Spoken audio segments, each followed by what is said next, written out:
सूरतुल मुल्क पढ़कर सोने की फजीलत। सूरह नंबर 67 पारा नंबर 29। तो सूरत मुल्क की तिलावत करेगा कब्र के अजाब से महफूज रहेगा, बिल्कुल ठीक है, ये हदीस है। लेकिन सिर्फ ये तो नहीं कि पढ़ता है और जो कुछ उसके अंदर है उससे अमल न करे। सबसे पहली आयत क्या है? तबारकल्लज़ी बियदिहिल मुल्क व हुवा अला, तो हर चीज पे कादिर वो है। मांगते तुम दाता से हो तो तबारकल्लज़ी पढ़ने का फायदा सिर्फ ये तो नहीं ना जो पढ़ते रहो। वो तो पहली आयत ये है कि तबारकल्लज़ी बियदिहिल मुल्क, बुलंद अज़मत वाली वो जात है जिसके हाथ में पूरी कायनात है। जब सब कुछ उसके हाथ में है तो शबाज के अंदर मांगने कह जाते हो। सिर्फ पढ़ने का कोई फायदा नहीं। सही अकीदे से पढ़ेगा इंशाअल्लाह तो सिर्फ ये नहीं कि पढ़ के अगर उसके अजाब का फैसला होगा तो अल्लाह के दरबार में लड़के उसको छुड़वाएगी वो। लेकिन पहले अकीदा तो ठीक करो ना। और करना क्या है? सूरतुल मुल्क की तिलावत करके सोए।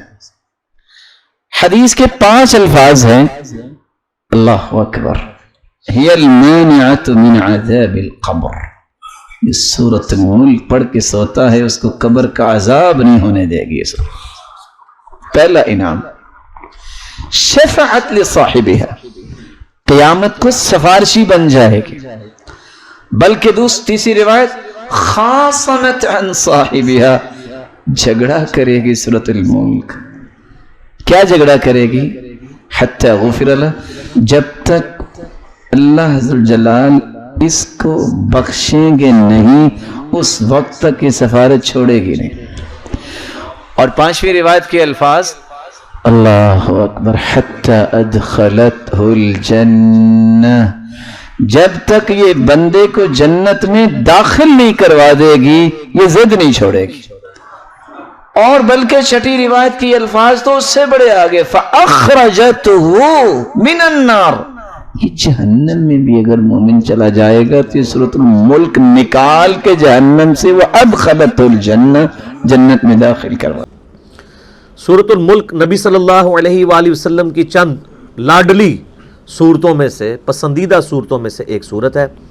इस हवाले से एक बड़ी ज़बरदस्त हदीस है, सही सनद के साथ, जामिया तिरमिज़ी में मौजूद है, सुनन नबी दाऊद के अंदर मौजूद है कि अल्लाह के महबूब सल्लल्लाहु अलैहि वसल्लम ने फरमाया कि कुरान हकीम में 30 आयात पर मुश्तमिल एक सूरत ऐसी है जिसने अपने पढ़ने वाले की शफाअत की, हत्ता कि उसे जन्नत में दाखिल करवा दिया।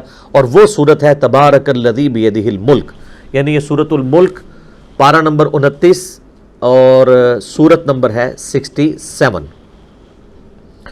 इसी कॉन्टेक्स्ट में जामिया तिरमिज़ी में और रवायतें भी मौजूद हैं, लेकिन वो इतनी सेहत के दर्जे पे नहीं है जो मरफू रवायतें हैं। अलबत्ता उसको स्पोर्टिव चंद यानी मौकूफ़न रवायतें मौजूद हैं। मिसाल के तौर पर जामिया तिरमिज़ी में एक हदीस मौजूद है कि नबी इस्लाम ने फरमाया कि सूरतुल मुल्क मुंजिया है, ये निजात देने वाली है, अज़ाब कब्र से ये माने है। ये तमाम बातें उसूल मुहद्दिसीन पे वो रवायत कमज़ोर है, लेकिन इसको स्पोर्टिव एक मौकूफ़न रवायत अल-मुजमुल कबीर तबरानी में मौजूद है। अब्दुल्ला इब्न मसऊद रज़ियल्लाहु ताला अन्हु कहते हैं, ये बिल्कुल सही सनद के साथ है कि जो सूरतुल मुल्क है ये निजात देने वाली है अल्लाह के इज़्ज़न से, मुंजिया है, ये माने है, अज़ाब कब्र से रोकने वाली है। इस सूरत के पढ़ने वाले को जब कब्र में दफनाया जाएगा तो वो सरहाने की तरफ से आके अज़ाब कब्र के अगेंस्ट अल्लाह ताला के हुजूर सिफारिश करेगी ये सूरत, हत्ता कि उसे अल्लाह ताला बख्श देगा। तो और फिर साथ अब्दुल्ला इब्न मसूद ने फरमाया कि रात को सोने से पहले इस सूरत को पढ़ लिया करो। एक कमज़ोर रवायत जामिया तिरमिज़ी में भी है कि सैयदना यानी नबी सल्लल्लाहु अलैहि वसल्लम के हवाले से ही बयान किया गया कि आप अलैहिस्सलाम भी रात को सोने से पहले ये सूरत पढ़ते थे, तो उसको सपोर्टिव ये रवायत भी हो जाती है। इस तरह एक और है सैयदना खालिद बिन मादान के बारे में सुनन तबरानी के अंदर, एक ताबी हैं 103 हिजरी में फ़ौत हुए, उनके बारे में आता है कि वो उस वक्त तक नहीं सोते थे जब तक कि सूरह अस-सजदा और सूरह मुल्क की तिलावत कर ना लें रात को।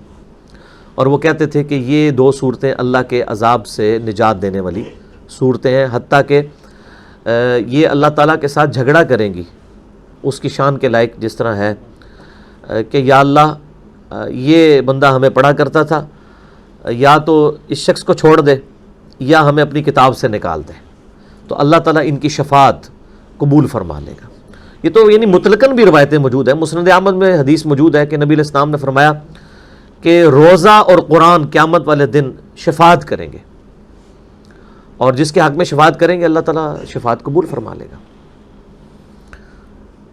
تو یہ صورت یعنی کوشش کیا کریں کہ رات کو سونے سے پہلے پڑھ لیں، سنت ہے، یعنی تابعین سے، صحابہ سے ثابت ہے۔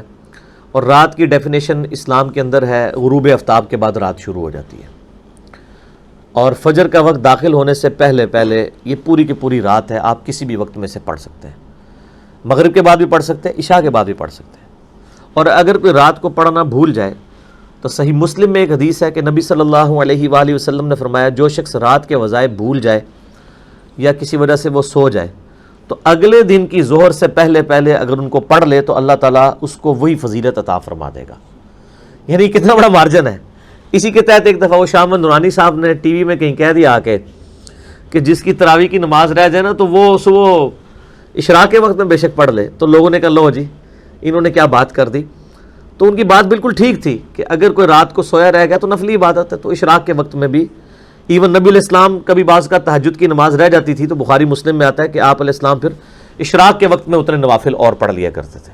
تو یہ ٹالرنس اللہ تعالیٰ نے رکھی ہوئی ہے، لیکن یہ ساری یعنی نفلی عبادات ہیں، یعنی یہ اوبلیگیٹری نہیں ہے بلکہ سنت ہیں اور نوافل کے طور پہ آتی ہیں، نہ کہ فرائض کے طور پہ۔